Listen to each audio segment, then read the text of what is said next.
honored to introduce our speaker for today. Our speaker is Neil Helm.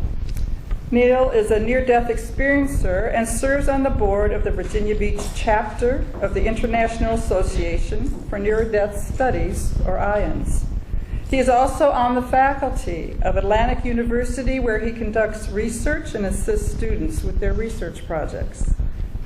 Neil is retired from a 40-plus year career in space science, which included his directing a research center at the School of Engineering and Applied Science of the George Washington University.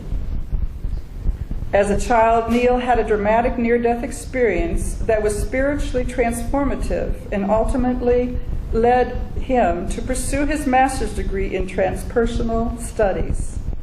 Neil is currently finishing a PhD in transpersonal psychology from Sophia University. His topic today of eco-spirituality is a part of his continuing series on science and spirituality. If you've missed his previous talks here at the Fellowship, you can find them on Fellowship YouTube channel. I love Neil's enthusiasm for life and for bringing together spirituality and science in a way that I can understand. Please join me in welcoming Neil Helm.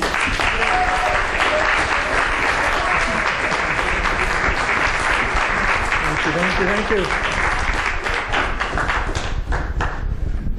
Thank you. Good morning. Good morning.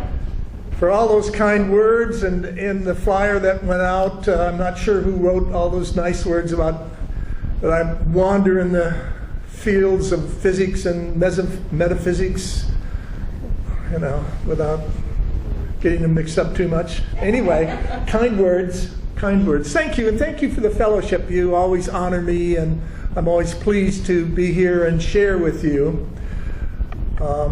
It's great. It's great. Continuing science, the fusion of science and spirituality, and if you get the previous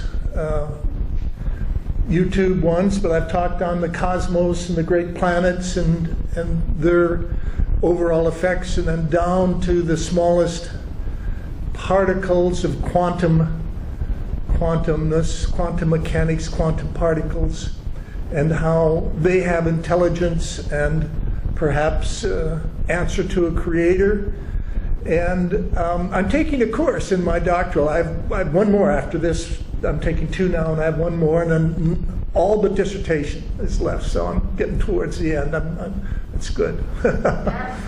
So this course is eco-spirituality, and so I thought I would talk on it. It's an intriguing subject, and in the handout today, the notes from the scientists Tesla and Einstein and von Bingham really stole my thunder to some extent. They talk about the greatness of our ecology and our spiritualness in our ecology, and that's what I'll be sort of centering on. Let me start off, and I'm somewhat preaching to the choir, because this group is the most eco-friendly group, the most organic group that I've ever met. I mean, you people not only talk the talk, but you walk the walk, and you really eat organic, and if we're not good, Heidi may bring in some of her bees, and so we better be good and be good stewards of our ecology. Let me just go through a couple of terms so that when I get ready to pull this all together, it may sound like I know what I'm talking about. Eco is the Greek word for house, but it's really, it's not home. It's the big house, the big structure, the big walls that protect us and keep us safe, and it's a oneness concept, the word eco in Greek. So we're talking about the house that is a oneness kind of thing. And then in this sense, ecology is that science, like earth science ecology, where we study all kinds of flora and fauna and fungi, and the relationships between all of these things. And then the title is Eco-Spirituality. Before the Renaissance, before the Industrial Revolution, spirituality and religion were pretty much synonymous. The Roman Catholic Church, the only church at the time before the Reformation, used them interchangeably nearly, and a large group of priests were sometimes called spiritualists. So that term, but then it changed about the time of the Renaissance, and they came apart a little bit so that you can still be very spiritual and be very organized and be very religious, but you don't have to be. There's a feeling more and more now that's come about in the new age that you can be spiritual and have and live a spiritual life and feel spiritual, certainly without being connected to an organized church or an organized dogma, at least. And then you don't, and most all of us are believers in a God. But some people can be spiritual, and I certainly honor that you're spiritual in nature, you're spiritual in your compassion, you're spiritual in your love, you're spiritual in your giving. And you don't have to be part of an organized group or even believe in God. So we've split those apart and in our eco-spirituality, so that you can be spiritual in nature and spiritual in music and spiritual in art, as well as spiritual in religion and love and compassion. The next term is biosphere. Very briefly, it is everything from the outer edges of our oxygen, and we have birds that fly above 20,000 feet at times. Geese will get up there, and then down to it's everything that lives is within the biosphere. So we have found microbes that go down in the mantle of our Earth and are in the vents of our deep oceans that can live at 250 degrees Fahrenheit. That's, if you think boiling water is too, so they can live in boiling structures. So all of that, from the highest of atmospheres to as far deep as microbes will live in the heat, that's all our biosphere, or our ecosphere, as we want to say that. And so there, and then we have another term that's called Gaia. I pronounce it Gaia, Gaia. Some people pronounce it Dea. And it's a Greek term, and it's the first goddess or god. If you think that you had to have a goddess in the Greek for creation, so the first goddess is Earth, Mother Earth, and everything came from Gaia. Everything came from our Mother Earth. All the other gods, although there was creation and chaos before that, but she's given credit for, in a lot of the Greek mythology, as being the first Mother Earth and the Mother Earth, and all things come from Gaia. So when a space scientist in the late 60s, at the Jet Propulsion Laboratory, a Brit by the name of John Lovelock, and he was on the Mars program. It's interesting, I knew most of the people on the Mars program. I may have met him, but I don't remember him. But anyway, he when we did the first probes in the late 60s in the mid 60s of the moon and then on to Mars, we found really both planets dead. We were hoping to some extent, a lot of scientists were hoping that we would find canals on Mars, and we would find life on Mars, and we would find growth of vegetation on Mars, but we did not. But just recently, Mars has found some liquid. It's primarily heavy salts, that small amounts of it flow now, and they're in just after the hottest season. But it's really heavy salt water, and nothing grows in it that we know. we have much more to experiment. But anyway, James Lovelock just founded a dead planet, and he was really really sorrowful about it. He had really hoped that they would find something.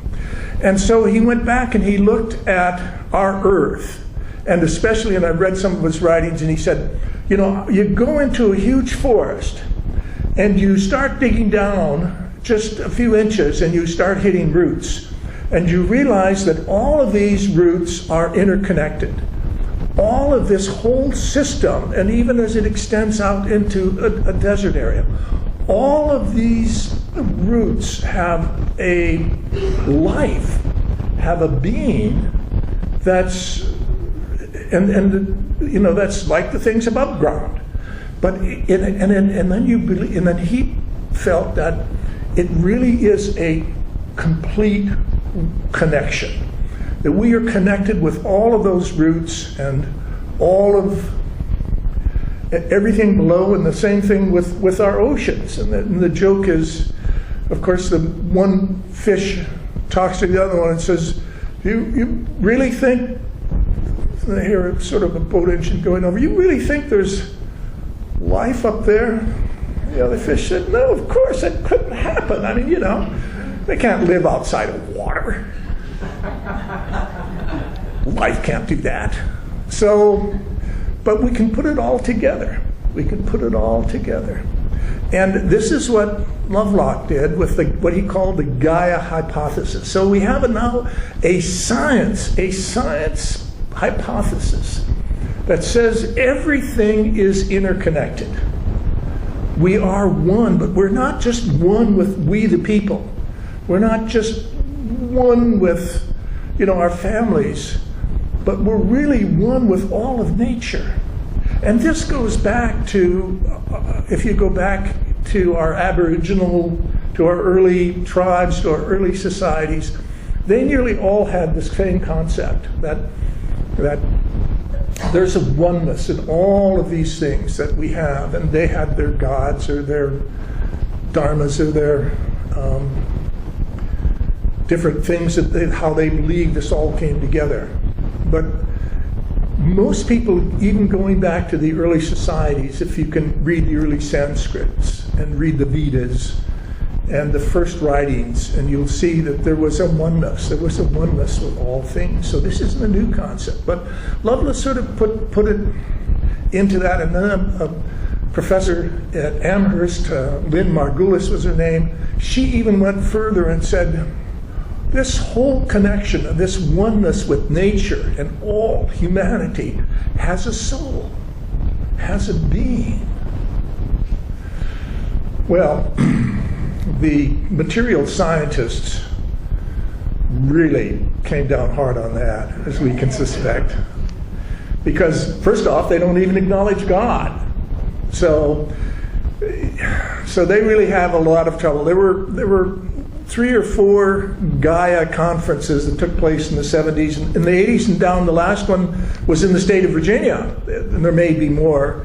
But the last one was in Arlington County, right around the 2000, I think, that looks at this whole connection and looks at the science of Gaia, looks at the science of this oneness with all of this. And of course, it has to be, there would be no other place than California that now has Gaia worship centers.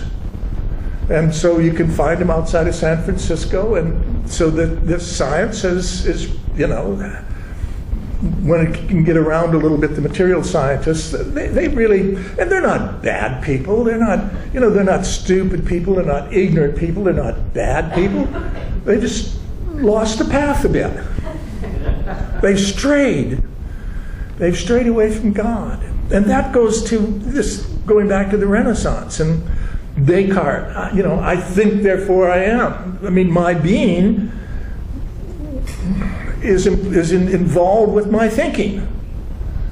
And what came out of the Renaissance then is more and more talk about how great we are, and how great we are as super thinkers, and how much our higher intellect is than the other species, and we're so much more superior than the other species. And they don't have cognition, the other mammals and stuff, but then we're so great.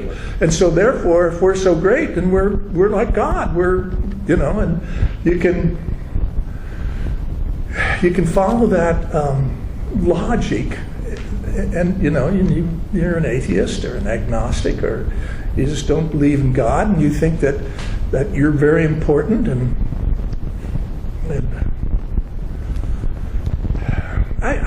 and we can sit around drinking our prune juice, thinking about how important all this is, and we know something dynamic has got to come out of this. But we hope it doesn't happen until the next morning.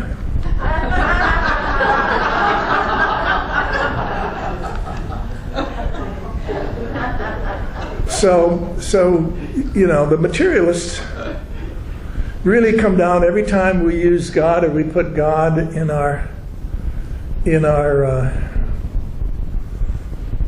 theories and in our hypotheses. And they call we have this science that goes with Gaia is called teleology, T-E-L-E-O-L-O-G-Y, teleology, and it means that there's a end, a direction, a pattern of something overseen, a guiding hand, so to speak. Teleology, that there's a good end result. And it's more than just Darwin's species that, the biggest and the strongest always win. It's more than that. It's that overall there is goodness that comes with our evolution and our biosphere and our ecologies, that there's a goodness to it, and that it's going in the right direction. And because it has direction, it has a purpose, it has a pattern, it has a goal, it has a good ending. And we believe that's because there's a God. And that's good stuff. And so we've got teleology, and so it asks us to think about this wholeness, think about how wonderful our world is and how important nature is to us. And so that we should get out in nature more. We're getting so sort of hung up with, and I'm guilty. If you ask my wife, she says I watch too much television, and it's probably true. I don't do the handhelds very much. I don't get tied up with all that stuff. But anyway, people can get so tied up in all of sort of the little stuff. You're looking downwards. You're looking at, instead of looking out at the beauty and the glory and taking a walk and quieting yourself. We should quiet ourselves not only when we're meditating here on Sundays, but we should have quiet times in our lives. And again, I'm somewhat preaching to the choir, because this is a group that when they wanted a group vacation, they didn't go to Disney World. They went trekking in Nepal. What a wonderful group. What a wonderful direction. I mean, again, this group knows where it is. And I applaud you. I applaud you for doing that. And we have so much in this area. Fania and I live up off 62nd Street, next to right across a little lake, to the First Settlers State Park. And it's a huge, 8 miles long or something like that, and a mile wide at different places. It's a wonderful place to walk, and it's just 50 blocks from here. There's trails, and they're all built on the ancient sand dunes. To see that, how the ocean's changed, and our house is built on an ancient sand dune. But to go into that park, and it's free, you can go in and walk, and there's flora and fauna in abundance, and you can find it in any group of trees or any quiet area where you can go and quiet yourself and meditate in your own way and thank God for all the blessings that we have. And really understand that we're all a oneness. We're all a oneness. It's more than just us as individuals, as peoples. We are all one with nature. And we have that little bit of a responsibility then to the lower species to be good stewards. Be good stewards.